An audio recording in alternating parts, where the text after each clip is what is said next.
Habari ya wakati huu, habari ya leo. Ni siku nyingine tena tulikuwa tunajifunza kuhusiana na mitetemo ya kiroho. Unaposikia kuhusiana na mitetemo ya kiroho kama ni mara yako ya kwanza, usishangae. Mitetemo ya kiroho naweza nikasema ni namna ya utendaji ya nishati za kiroho. Kwa kifupi au kwa urahisi tunasema mitetemo ya kiroho.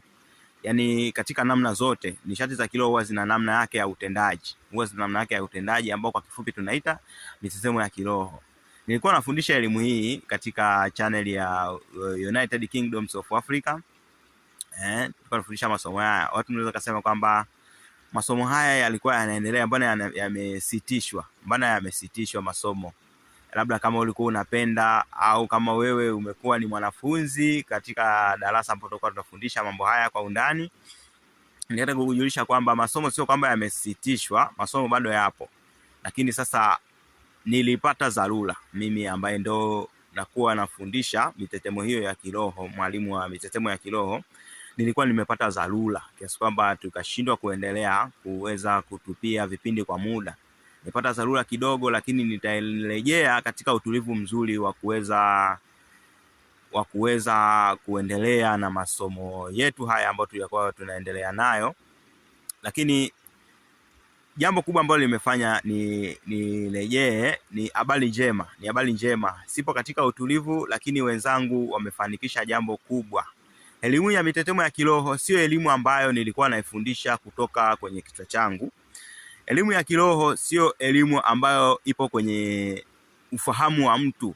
Elimu ya kiroho ambayo nilikuwa ninafundisha mimi ni ufahamu tu wa ulimwengu. Nizenda kusema ni sheria za ulimwengu. Sasa nikisha sema sheria za ulimwengu, maana yake mimi sio mwenye sheria. Mimi sijazianzisha sheria. Mimi ni mtu mmoja tu ambaye nimefanikiwa kuelewa mambo kuhusiana na sheria za ulimwengu. Nikasema basi naweza kufundisha na wengine wakapata kufahamu, kwa sababu ni jambo jema na inaweza ikawasaidia katika maisha yao mbalimbali.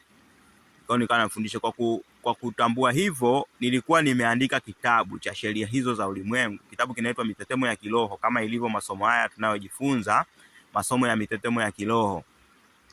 Kitabu hicho ni kitabu chenye msingi wa kuelewa elimu mbalimbali za kiroho. Hata kama wewe umewahi kujifunza meditation, wakawa nakufundisha meditation kwamba itakuwa hivi, utatoka nje ya mwili, kitabu hicho kinakupa kuelewa mambo mengi kuhusiana na hiyo habari.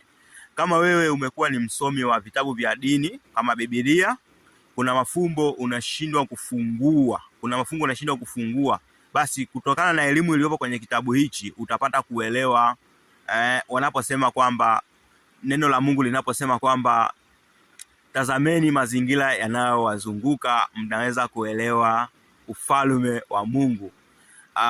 Kwa Waislamu wake, mimi nimekulia katika Ukristo, imekuwa rahisi kurejelea kwenye kitabu cha Biblia. Sijui kwa maneno mengine kwenye dini ya Kiislamu wanasemaje kuhusiana na habari hiyo. Kwa hiyo kitabu hicho cha mitetemo ya kiroho, kama unavyokiona na kama ambavyo mkisha kukiona huko mitandaoni, ni kitabu ambacho kinakupa uelewa wa msingi wa kufungua kodi za kiroho mbalimbali. Wakisema kwamba una mapepo wanakuwa wanamaanisha nini? Wakisema kwamba malaika wanakuwa wanamaanisha nini? Wakisema kwamba Mungu wanakuwa wanamaanisha nini? Wakisema kwamba kuna majini wa aina fulani wanakuwa wanamaanisha nini? Unatakiwa kuelewa. Wakisema uchawi unatakiwa kuelewa. Wakisema kulogwa kunatokeaje? Yaani Yaani mtu inakuaje hadi anakuloga? Na utapata kuelewa maswali au majibu ya kauli mbalimbali. Kwa mfano, mtu atakwambia kwamba binadamu huwezi kulogeka kama haujaruhusu mwenyewe. Sio lazima, yaani unaweza kuruhusu kulogeka bila hata wewe mwenyewe kujua kama umeruhusu kulogeka. Kwa kitabu hichi kiufupi, nisiongee sana, kitabu hichi kiufupi ni kitabu ambacho ni msingi wa elimu nyingi za kiroho. Kitabu hicho sio maarifa yangu mimi, ni sheria za ulimwengu jinsi zilivyo. Sheria za ulimwengu zinafanya kazi kwa mtu yoyote yule anayezifuata. Ndio maana hata kuna uchawi upo, kwa maana nguvu za ulimwengu zipo ili watu waweze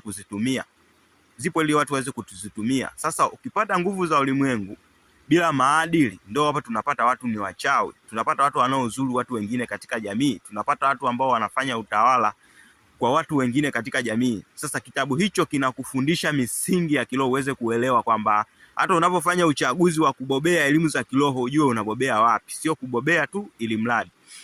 Kwa hiyo kitabu hicho kinakusaidia katika namna hiyo. Kitabu hakina gharama kubwa sana. Kitabu kinauzwa ni bei ya kawaida, shilingi 25,000. Tumeamua tuchapishe kitabu hicho kwa maana mtu anaweza kaona kama mbona masomo yalikuwa yanaendelea, ni kweli kuna kitu kilikuwa kinaeleweka, mbona yamesimama tena. Kwa hiyo tumeamua kuchapisha kitabu ili watu waendelee kupata maarifa hayo, kwa sababu hata ningeendelea na kipindi hadharani bado ningeendelea kurejelea kwenye kitabu hicho. Japo sio kwamba eti tumeishia hapo tulipokuwa tumeishia kusoma. Hatujaishia hapo. Ni vile tu nimepata dharura, na kama unavyoona nipo katika mazingira haya. Sipo katika utulivu wa kuweza kufundisha. Lakini nikirejea darasani sasa hivi tutakuwa tunafundisha kutoka kwenye kitabu hicho. Tukishamaliza msingi wa kitabu hicho tutaingia ngazi nyingine. Tutajifunza kuhusiana na uwezo wako kwa